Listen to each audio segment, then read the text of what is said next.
Saba. My name, yet again, is Christina Suarez. I'm with Dignity Memorial, and I was told from Member Spotlight to talk a little bit about me and who I am and where I come from and what I love, the whys, the most important things in our passion, the most important things that, the Think and Grow Rich, Napoleon Hill talks about. So my family is the most important thing in my life besides my faith. And so it's me and my spouse, Dom. We're not married, but we live together and we own a house together. And that's my little guy, Jeremy. He just turned 7. He is so funny. Just such characters when they're young like that. So vibrant, but yet they have the attitudes. And then we have 3 other children. This is a cousin of ours. So we have Kaylee, she's 13 now. Michael is 10 now. Ryan is 11, and then there's Jeremy. So these are my little scrumptious little kids. We're Team Adventure. We like to do a lot of fun stuff together, and I love to hear them come in from outside. I love to hear them play. I love to see them happy. To me, family is so important, and your love is so important, and your legacy is what you inspire, what is inspirational to others around you as well. So that's first. So here's Michael. We take them skiing every year in Santa Fe. The Sangre de Cristo Mountains are up in Santa Fe, and they're beautiful. That's where Dom is from. And so we have the opportunity to visit his grandparents and his dad and kind of spend that time with our loved ones. And here they are again. They're my sweet guys. And education. So I actually graduated from Deer Park High School in Deer Park, Texas. Anybody familiar with Houston? No, Deer Park? Yeah, LaPorte, that's right. So yes, graduated in the year 2000. Then I went to University of Texas. I've always wanted to go to University of Texas. I have an economics degree, which helped me learn more about business and how business actually works. And the foundation of any business is its people. It's clients, the real people that are making up this whole society, whole humanity, and putting things together. It's very important to me. Before I started doing pre-planning, I worked at ADT Security for about 19 years. I learned about corporate America, and I learned about how things work, what to say, what not to say, how it should work, how it shouldn't work. And as I started to branch out of doing security systems in people's homes and businesses, I started to pray a lot. I wanted to fulfill my soul.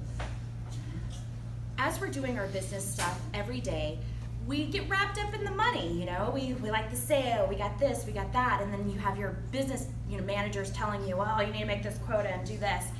It made me feel very contracted. So the way I like to do business is through my heart. And so as I started praying, I started asking God, how can I fulfill flexibility in my schedule to be with my children? That's most important in my life. How can I help people along the way? How can I use a higher power? And how can I show and educate people things that they have no clue about that will really benefit, that they all have to go through? And bam, God sent me over here. And so I was kind of weary at first how, funeral sales, nobody wants to talk about this. And as I kept praying, I started looking on Facebook more. I started noticing a lot of the people that I graduated with, they're passing away. I'm 37. To hear people passing away at my age, it's like, whoa, wait a second, what's going on here? And then to notice on Facebook, seeing GoFundMes. Can you imagine the worst day of your life having to set up a GoFundMe and ask other people for money just to bury the person that you love the most in this world? That's some stress. And so that's where my heart made this huge light and said, all right, I'm in. How are we gonna do this? How can I educate people? How can I talk to people? What can I do? What can I do, God, to really help me? And what's cool about it is I'm starting to learn more about my soul, learning more about people in general and how things work in society and how people work in general and how life works. I remember one time I did a seminar with at a 55 and older community up north. And the 55 and older community, no one showed up for my seminar, and I brought all this food. And I'm like, okay, Christina, what am I going to learn from this? God, tell me what I need to learn from this. And all of a sudden, I had this little voice that said, oh, go upstairs and talk to Miss Kim, because I had been working on this woman. Went upstairs, talked to Miss Kim, and all of a sudden, a gentleman walked out of his room. And as she introduced me, he began starting to talk to me and telling me he had some health issues. His wife had just left him. He had no money, no food for a couple of days until he could get to the VA on Monday. And I said, sir, you're in luck. I have all this food. I'm your angel for today. And as soon as I gave him that food, I thought to myself, it wasn't for me. This life doesn't have to always be for me. It's for other people. And the more, with the law of reciprocity, the more that I help others, the more they will want to help me. And what happens is our lights start to grow. That inspiration grows. And that's what I want for people to have. So, with my work, I did a lot of stuff during ADT time, came to a pre-planning advisor and a veterans burial benefits specialist, and what I do is I help empower people to make those decisions, to talk about the things that are really hard for people to talk about. And I make it fun. I make it real light and fluffy, but at the same time, it's a serious conversation. I mean, think about it. How many of you guys are married? Okay, I'm gonna pick on Harvey, Dr. Harvey. So in the middle of the night, you wake up, you gotta go to the bathroom as usual. The lights are off, and that's what happens if you go to the bathroom. So the lights are off, and you happen to stumble over something. Turn on the light, look down. It's Mrs. Harvey. You immediately call 911. They get there and they send her to the hospital. They're trying to do their best to make sure. As soon as you get to the hospital, they say, "I'm sorry, she's gone." Who do you want us to call? Who do you want to call? That's what they say, and hospitals, they don't want to keep you for a long time. They got a business to run. It is a business. And so what happens is you have to find a funeral home. Is that a good time to start looking for a funeral home on the worst day, hours, minutes of your life, where a baseball bat is on your tummy over and over again? Is that the best time to go on to Yelp and find the best funeral home? No.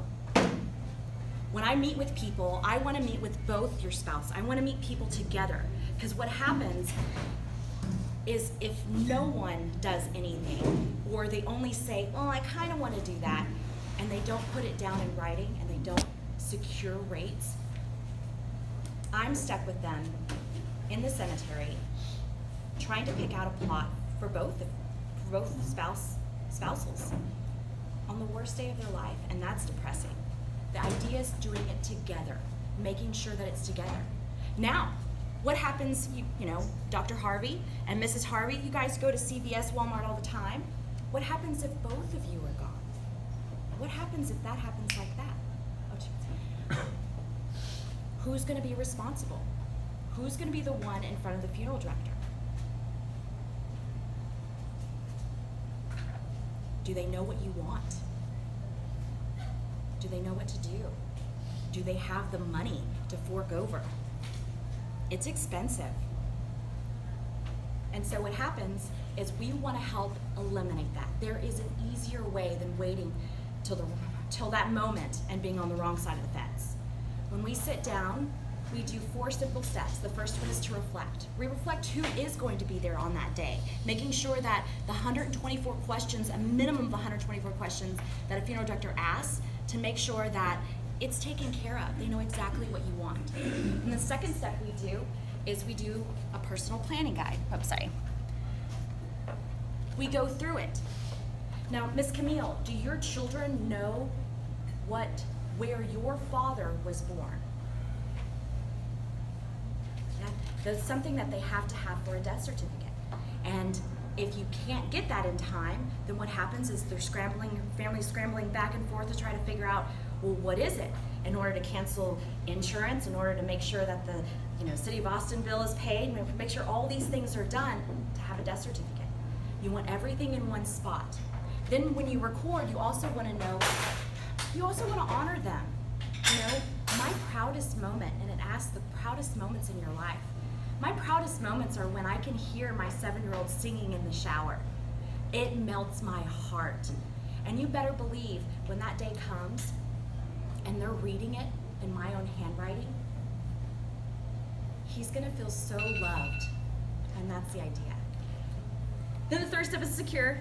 You wanna fix the rates, make sure that the rates are set in stone, because if not, it will double every 10 years. So the idea is fix the rate, have everything done, and that way your money's in a good spot. It's in an insurance fund. The funeral home does not keep it. So I tell you those little secrets to make sure you know exactly how the money is funded, what happens if you donate your body, the whole 9 yards. And then the last step is share. Share what you need to do, share everything, what you've done, your plan, how it works with your loved ones so that they know exactly where everything is when that day comes. So it's easy, it's nice and smooth, and they feel honored, and they feel they're honoring you. Thanks again. Christina's West.